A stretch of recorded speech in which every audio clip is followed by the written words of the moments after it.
Hello मेरे प्यारे दोस्तों, कैसे हैं आप लोग। दोस्तों आज के इस वीडियो में हम बात करेंगे एक म्यूचुअल फंड के बारे में। अभी मार्केट बहुत डाउन जा रहा है। अभी तो एक दो दिन से हमें मार्केट तो अच्छा देखने को मिल रहा है कि आज की बात अगर हम करें तो आज 1.5% जो है वो निफ्टी ऊपर उठा है। बात करें अगर कल की तो कल जो है वो 0.50% से निफ्टी जो है वो ऊपर उठा है, यानी कि अभी मार्केट जो अच्छा चल रहा है। लेकिन ऑल ओवर देखें तो अभी मार्केट बहुत बुरा चल रहा है। तो आज ना मैं आपको एक म्यूचुअल फंड के बारे में बताने वाला हूँ। ऐसा म्यूचुअल फंड मैं आपको बताने वाला हूं जो म्यूचुअल फंड गिरते हुए मार्केट में भी हमें ज्यादा लॉस नहीं देता है। यानी कि बात करें कि अगर मार्केट गिरती भी है तो उसके अंदर में ऐसी होल्डिंग्स है, ऐसी जगहों पे हमारे पैसे को लगाया जाता है जहां पे गिरते हुए मार्केट में भी हमारे पैसे को सेफ रखा जाता है। तो चलिए बिना देर के हुए आज के इस वीडियो को हम शुरू करते हैं। वीडियो में मैं आपको बताऊंगा कि कौन सा फंड है। यहाँ पे मैं आपको एक फंड का रिव्यू देने वाला हूँ, साथ में आपको एक एग्जाम्पल भी बताऊंगा कि अगर आप इस फंड के अंदर में अपने 1 लाख रुपए को इन्वेस्ट करते हैं तो कब वो कितना वैल्यू आपको बना करके देगा। तो चलिए बिना देर के हुए आज के इस वीडियो को हम शुरू करते हैं। वीडियो में आप नए हैं तो वीडियो को लाइक कीजिए और हमारे चैनल को वारिस फ्रेंड्स को सब्सक्राइब कीजिए ताकि इस तरीके की वीडियोस जो है वो आपको मिलती रहे। और अब तक आप हमारे इंस्टाग्राम अकाउंट को फॉलो नहीं किए हैं तो आप फॉलो कर लीजिए। यहाँ पे नाम आपको देखने को मिल जा रहा होगा, सर्च कीजिए, जाकर के फॉलो कीजिए, कमेंट कीजिएगा, वहां मैं आपको रिप्लाई उस कमेंट का दूंगा। दोस्तों आज के इस वीडियो में हम जो बात करने वाले हैं वो हम बात करेंगे हमारे भारत की सबसे बड़ी म्यूचुअल फंड हाउस। सबसे बड़ा म्यूचुअल फंड हाउस कौन है? हमारे भारत में है स्टेट बैंक ऑफ इंडिया। ठीक है, तो इसकी हम बात नहीं करेंगे। इससे जो एक पद जो नीचे है, यानी कि जो दूसरे नंबर पे हमारा जो एएमसी देखने को मिलता है, जो हम और आप जैसे लोगों का 7,57,000 करोड़ से भी ज्यादा पैसा मैनेज करता है, उसके बारे में आज हम बात करेंगे। उसके एक फंड का मैं आपको रिव्यू देने वाला हूं। दोस्तों मैं बात कर रहा हूं एचडीएफसी म्यूचुअल फंड हाउस के बारे में, जो कि अकेला हमारे भारत का 7,57,000 करोड़ से भी ज्यादा पैसा मैनेज कर रहा है। इसका ना मैं एक फंड का आपको रिव्यू देने वाला हूं। मैं आपको बताऊंगा कि कौन ऐसा फंड है जो गिरते हुए मार्केट में भी हमें अच्छे रिजल्ट बना करके देते हैं और ज्यादा नेगेटिव नहीं जाते हैं। बात हम कर रहे हैं एचडीएफसी के बैलेंस एडवांटेज फंड के बारे में। ये फंड कैसा फंड है इसको मैं आपको बताऊंगा। कितने लोग इस एक फंड के अंदर में पैसा इन्वेस्ट किए मैं आपको बताऊंगा। पास्ट में कैसा रिटर्न्स बना करके दिए हैं और फ्यूचर में क्या एक्सपेक्ट किया जा सकता है, और इसमें आप कुछ दिनों पहले इन्वेस्ट किए होते तो क्या आपको मिलेगा, यानी कि A to Z आपको मैं बताऊंगा। और ये भी मैं आपको बताऊंगा कि ये फंड आपसे कितना चार्ज लेता है। तो सबसे पहले मैं आपको ये बताता हूं कि ये एचडीएफसी का ये जो बैलेंस एडवांटेज फंड है ये किस स्ट्रेटजी को फॉलो करता है, यानी किस रणनीति के हिसाब से ये अपने पैसे को मार्केट में इन्वेस्ट करता है। यहाँ पे आप देख रहे होंगे नाम में ही ना ज्यादातर ये चीज रहता है कि हमारे पैसे को किन जगहों पे इन्वेस्ट किया जाएगा। पहले में नाम में देखने को मिलता है एचडीएफसी, तो ये हमें बताता है कि ये जो फंड है ये एक एचडीएफसी का फंड है। ठीक है, उसके बाद हमें देखने को मिलता है बैलेंस एडवांटेज फंड। अब ये बैलेंस एडवांटेज फंड ना एक कैटेगरीज को ये प्रोटेक्ट करता है, यानी कि हमें ये बताता है कि ये फला कैटेगरी का है। ये ना एक हाइब्रिड कैटेगरीज का म्यूचुअल फंड है। अब हाइब्रिड कैटेगरीज में वो फंड आते हैं जो अपना पैसा इक्विटी के अंदर में भी इन्वेस्ट करते हैं और डेट के अंदर में भी इन्वेस्ट करते हैं, यानी कि दोनों का मिश्रण अगर होता है तो उसे हम एक हाइब्रिड म्यूचुअल फंड कहते हैं। तो यहाँ पे ना ये जो मेरा म्यूचुअल फंड है जो मैं आपको बता रहा हूँ एचडीएफसी का बैलेंस एडवांटेज फंड, ये एक हाइब्रिड कैटेगरीज का म्यूचुअल फंड है। अब मैं आपको क्लियर बताऊं कि ये अपने पैसे को कहां पे इन्वेस्ट करता है। तो मैंने आपको यहाँ पे बताया कि हाइब्रिड कैटेगरीज का फंड है तो ये इक्विटी और डेट के अंदर में इन्वेस्ट करेगा। लेकिन ऐसा नहीं है कि ये इक्विटी में ज्यादा कर दिया, डेट में ज्यादा कर दिया, ऐसा वैसा ये कुछ नहीं करता है, बल्कि ये ना मार्केट को देखते हुए हमारे पैसे को इन्वेस्ट करता है।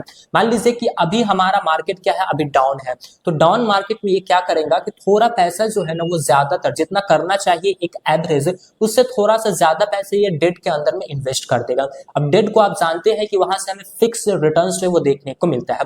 अब मार्केट अच्छा होने वाला है, मान लीजिए कि आज से महीना दिन के बाद फंड मैनेजर को लगता है कि अब मार्केट जो है वो इक्विटी का मार्केट ऊपर जाने वाला है, तो वो क्या करेगा, वो डेट के अंदर में से पैसे को निकालेगा और इक्विटी के अंदर में इन्वेस्ट कर देगा। यानी कि ना यहाँ पे बहुत ही सोच समझकर हमारे पैसे को इन्वेस्ट किया जाता है। मतलब ये कि जब फंड मैनेजर को जैसा महसूस होता है कि फ्यूचर में ये होने वाला है या फिर अभी ये हो रहा है, उस हिसाब से यहाँ पे निर्णय लिए जाते हैं। अब ये लोगों को इतना पसंद आ रहा है, ये स्ट्रेटजी लोगों को इस तरीके से पसंद आ रहा है कि इस एक अकेला फंड के अंदर में लोगों ने जो पैसा इन्वेस्ट किया है वो है 90,375 करोड़ रुपए। केवल अकेला इस फंड की मैं बात कर रहा हूं तो 90,375 करोड़ रुपए लोगों ने केवल इस फंड के अंदर में इन्वेस्ट किया। वो इसलिए क्योंकि यहाँ पे ना बैलेंस एडवांटेज फंड है, यहाँ पे ना आपके पैसे को ना बैलेंस करके रखा जाता है। या फिर अगर हम बात करें कि अगर कोई SWP के लिए फ्यूचर में सोच रहा है कि हम इस फंड से अभी पैसा इन्वेस्ट कर रहे हैं, फ्यूचर में SWP प्लान से हम पैसे को विड्रॉवल करेंगे हर महीने, तो वो लोगों के लिए भी ना ये जो कैटेगरी है ये काफी हेल्पफुल होती है, यानी कि ये जो कैटेगरी है ना बहुत बेटर बन जाती है। तो अब तो मैंने आपको बता दिया है बेसिक चीज, अब आप ये जानिए कि इस फंड को ना मैनेज करने के लिए हमसे क्या चार्ज लिया जाता है, जिसे हम एक्सपेंस रेशियो कहते हैं। एक्सपेंस रेशियो वो खर्चे होते हैं जो फंड मैनेजर बैठ करके हमारे फंड को जो मैनेज कर रहे हैं, हमारे पैसे को मैनेज कर रहे हैं, उनके भी परिवार है, उनके भी फीस है, तो वो हमसे ना कुछ चार्ज लेते हैं। तो यहाँ पे आपको ना एक्सपेंस रेशियो देखने को मिल रहा है 0.81%, थोड़ा सा ज्यादा है, लेकिन देखा जाए तो सेफ साइड लेकर के चला जा रहा है फंड साइज। तो यहाँ पे काफी ज्यादा मेहनत लगती है, जिस वजह से थोड़ा सा ज्यादा है, लेकिन बहुत ज्यादा नहीं है। तो 0.81% जो है वो यहाँ पे हमें एक्सपेंस रेशियो देखने को मिलता है। अब एक और तरीके का चार्ज यहाँ पे हमें देखने को मिलता है, वो चार्ज है एक एग्जिट लोड। मान लीजिए कि आपने आज अपने पैसे को यहाँ पे इन्वेस्ट किया, हालांकि जब भी आप इन्वेस्ट कीजिए तो आप लंबे समय के लिए कीजिए, आप ये सोच कर कीजिए कि ये जो एग्जिट लोड जो लगता है ये मुझे ना देना पड़े, ठीक है। लेकिन जो यहाँ पे रूल है वो चीज मैं आपको बता दे रहा हूँ। रूल ये है कि अगर आपने आज पैसे को इन्वेस्ट किया और उस पैसे को आप आज से 1 साल के पहले में ही इन्वेस्ट कर लिया, यानी कि आज आपने इन्वेस्ट किया है और 1 साल अभी इन्वेस्ट किए हुए नहीं हुआ है और उस पैसे को आप विड्रॉवल कर लिए हैं, तो इस केस में ना आप जितना पैसा इन्वेस्ट किए हैं, जितना पैसे का वैल्यू है, जितना विड्रॉवल करेंगे उसका 1% जो है वो आपको चार्ज देना पड़ेगा। वो कौन सा चार्ज है? ये एग्जिट लोड चार्ज है। तो आप जब भी इन्वेस्ट करिए तो लंबे समय के लिए इन्वेस्ट करिए, ताकि आपको ना ये एग्जिट लोड का जो चार्ज है वो आपको ना देना पड़े, ठीक है। अब मैं आपको बताता हूं कि जैसा कि मैंने आपको कहा कि आपके पैसे को ना यहाँ पे इक्विटी के अंदर में भी इन्वेस्ट किया जाएगा और डेट के अंदर में भी इन्वेस्ट किया जाएगा।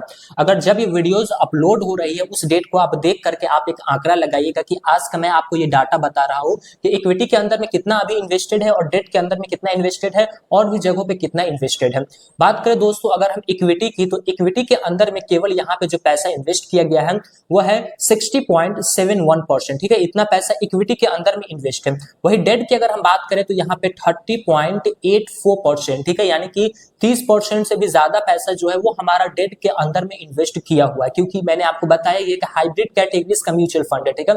उसके अलावा जो भी हमारा पैसा बचता है वो कैश के अंदर में इन्वेस्ट किया गया है, ठीक है। 8.45% जो पैसा है वो कैश के अंदर में इन्वेस्ट किया गया, ठीक है। ये ना मैं अगर आपको बताऊं ना तो ये एसेट के हिसाब से है कि इक्विटी में इतना एसेट इन्वेस्ट किया गया है और डेट में इतना, कैश में इतना। लेकिन अगर मैं आपको बताऊं थोड़ा सा और खुल करके कि लार्ज कैप, आप लोग ज्यादातर large cap, mid cap, small cap से समझते हैं, तो यहाँ पे मैं अगर आपको बताऊं ना तो 90% पैसा जो है ना वो आपका लार्ज कैप के अंदर में इन्वेस्ट किया गया है। बाकी का जो आपका 10% जो पैसा बचता है वो मिड कैप और स्मॉल कैप के अंदर में ही इन्वेस्ट किया गया है। तो ये मैंने आपको होल्डिंग्स भी बता दिया है कि किन किन जगहों पे आपके पैसे को इन्वेस्ट किया गया है। चलिए यहाँ तक हम जब आ गए हैं तो अब हमने इसके परफॉर्मेंस के बारे में बात करते हैं कि इतने जगह पे पैसा डाइवर्सिफिकेशन करने के बाद ये हमें कितना का रिटर्न्स बना करके दे रहा है।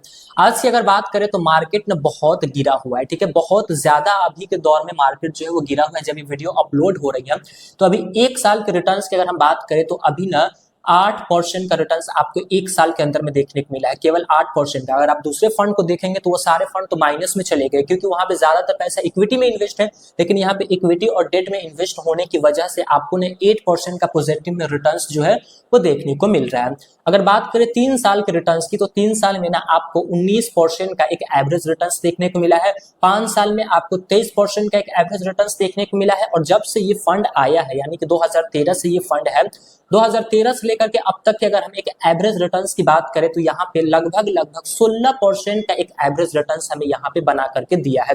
एक बहुत लंबा डाटा मैं आपको बता रहा हूँ, 10 साल की बात करूँ तो 16% का एक एवरेज रिटर्न्स है, इस गिरे हुए मार्केट में भी हमें देखने को मिल रहा है। चलिए यहाँ पे मैंने ना आपको फंड का पूरा रिव्यू बता दिया है। दोस्तों यहाँ पे मैं जो आपको एग्जांपल देने वाला हूँ इसके लिए ना कुछ चीजों को हमें सेट करना पड़ेगा, कुछ चीजों को हमें मान करके चलना पड़ेगा। आप ये मान के चलिए कि आप ना इसके अंदर में 1 लाख रुपए आज इन्वेस्ट करेंगे, ठीक है। 1 लाख रुपए आप वन टाइम इन्वेस्टमेंट करेंगे, उसके हिसाब से मैं आपको बताने वाला हूं। तो अगर आप 1 लाख रुपए इस फंड के अंदर में आज इन्वेस्ट करते हैं और जैसा कि एवरेजिंग रिटर्न्स की अगर हम बात करें, 10 साल की बात करें तो 16% का हमें एक एवरेज रिटर्न्स देखने को मिला है। मान के चलिए कि आपको ना 16% का ना मिल करके फ्यूचर में आपको ना 15% का रिटर्न्स मिलता है। हम थोड़ा सा कम ही लेकर के चल रहे हैं, 15% का भी अगर आपको यहाँ पे रिटर्न्स देखने को मिलता है ना तो आपको ना 15 साल के बाद इस 1 लाख रुपए की जो वैल्यू बन जाएगी वो है 8 लाख से भी ज्यादा वैल्यू। ठीक है, 1 लाख रुपए जो है वो आपका ना 8 लाख रुपए बन गया है। ठीक है, और वही वहां पे आप अगर 5 साल और बढ़ाते, 15 साल की जगह पे और अगर आप 5 साल बढ़ा करके 20 साल करते हैं तो आपको ना यहाँ पे 16 लाख से भी ज्यादा अमाउंट देखने को मिलेगा। 1 लाख की वैल्यूएशन जो है वो 16 लाख से ज्यादा हो जाएगी। वही अगर आप इस 1 लाख रुपए को 30 सालों तक लगा करके छोड़ देते हैं और आपको मार्केट 15% का एक एवरेज रिटर्न्स बना करके देता है, तो 30 साल के बाद उस 1 लाख रुपए की जो वैल्यू बन जाएगी वो आप सोच भी नहीं सकते, वो इतना ज्यादा वैल्यू बन जाएगी।